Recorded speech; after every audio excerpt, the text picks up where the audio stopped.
Hi, this is Anthony and welcome back to my show.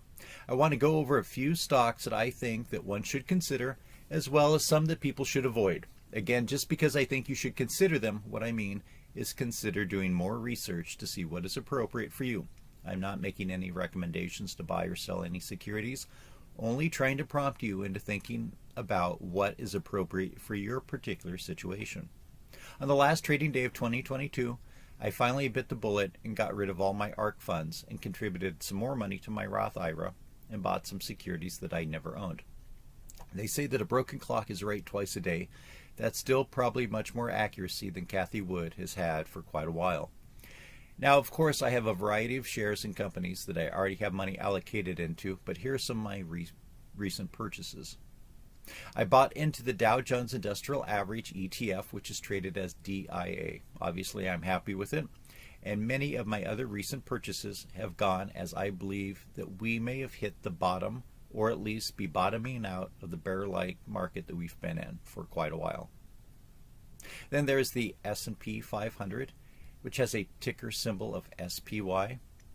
I picked up a couple shares of the NASDAQ 100 ETF, which trades under the ticker symbol QQQM.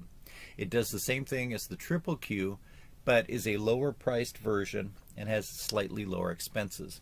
I also bought 3 shares of what I consider to be an extremely boring company, that being the Church & Dwight Company, which sounds like a made-up name perhaps from the TV show The Office, but it's a real company. So why do I call this company a boring company? What do they even do? Well, despite probably not having heard of this stock, you've probably heard of the products that it produces. They're best known for the Arm & Hammer baking soda. What company is more boring than a company that makes baking soda? They also own Trojan and OxyClean and First Response. They make air fresheners, pregnancy tests, and oral hygiene products. The company was founded in 1847 to combine 2 previous companies. So on the face of it, why do I think a company like this would be good as a component in a long-term, well-diversified portfolio? They make AIM toothpaste. Are people going to brush their teeth less if there's a recession this year? No. They make deodorant. Are people going to use less deodorant or other personal hygiene products if the economy goes down, or if inflation goes up, or if they lose their job? Probably not appreciably. And are people going to use less baking soda if the economy tanks? Probably not. In fact, with more people at home, they may be baking even more. So just because the company makes products that are recession-proof and not really dependent or impacted by economic issues, it doesn't necessarily mean that the stock will do well, because of course management can still screw up a good thing. So how has the stock done? Here's a chart of it over the past year. As you can see, it's down about 19.5%. which in the bull-like or the bear-like correction that we've currently been in isn't too bad, and certainly not as bad as many individual stocks that I own, and I know that you probably own yourself. Let's take a look at the 5-year chart. In 5 years, you'd be up almost 64%. Very roughly, that's a 12.8% annual gain, and of course, you have to remember that the dividend yield currently is 1.28%. On a 10-year basis, looking at information from various sources on the internet, it looks like your average return would be 12.99%. Looks like the total return over 10 years, plus the dividends, would have been about 229.42% to about 340%, depending on exactly which time frame, since the stock has gone down a little bit recently. Again, past performance is no guarantee of future performance, especially if management decides to mess around with successful formulas. Let's take a look at a longer term chart. This one goes back to January 1983. Now obviously there must have been a number of splits in the history of this company, but those splits are factored into this chart. That's why the price shows up as 33 cents back in January 1983. But the point is, if you could have bought 33 cents of the stock at that time and held on for 40 years, your 33-cent investment would be worth a little over $82 now. Another way of looking at it, if you bought the equivalent of 3 shares back then, which would have cost you a total of $1 roughly, and that's excluding commissions at the time, then that $1 investment would be worth $246 today.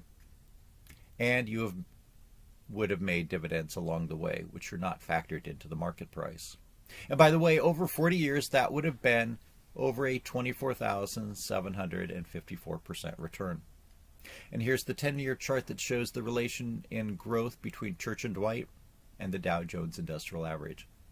I also picked up some shares of Symbotic, which designs warehouses and robots for grocery suppliers and big companies like Walmart.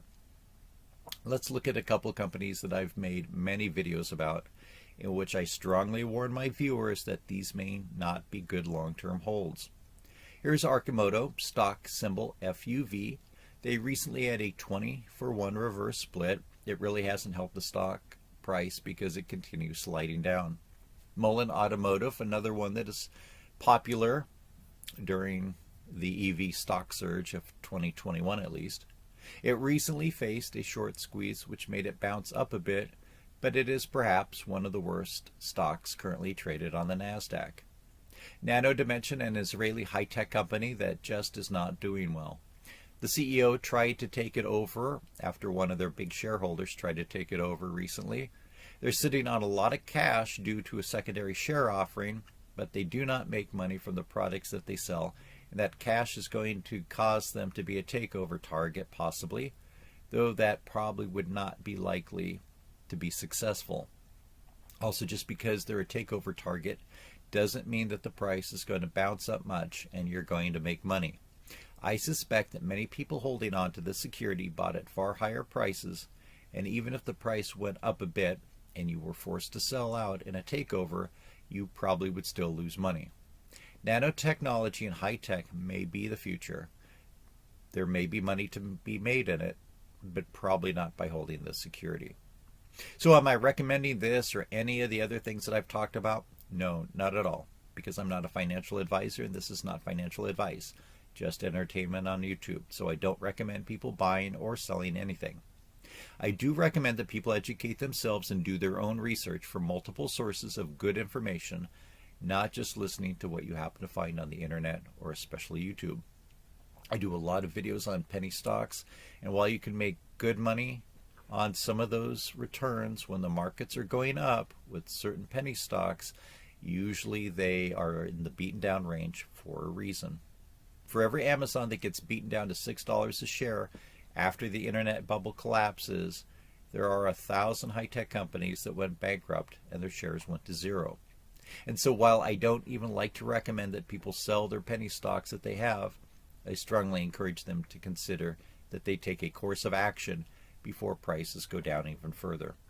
That being said, when you consider how Church & Dwight has done in the past, looking at the fairly recession-proof products that it produces, and looking at their financials, which look pretty good, this is the type of stock that one could perhaps buy and leave in their portfolio and not have to pay much attention to for a very long time. And just for full disclosure, I'm not shorting shares in anything, and what I've talked about in this video is a small percentage of my total portfolio. Currently, the majority of my shares that I own are in Amazon, Tesla, and PLTR. Obviously, I think these companies are worthwhile in considering holding, but are not recommendations to you that you do so. But again, do your own research. Okay, that's all I want to say for today. I would really appreciate it if you subscribe to this channel. It doesn't cost you anything, and it takes just 1 second to click that button. I would love it if you left a comment. Do you own any shares in Church & Dwight or any of the other companies or ETFs that I've discussed? If so, let me know here. And how long have you held on to them? If you like this type of content or any of the other types of content that I make, I would be humbled if you click the like button on those videos. Thank you very much for watching, and good luck investing.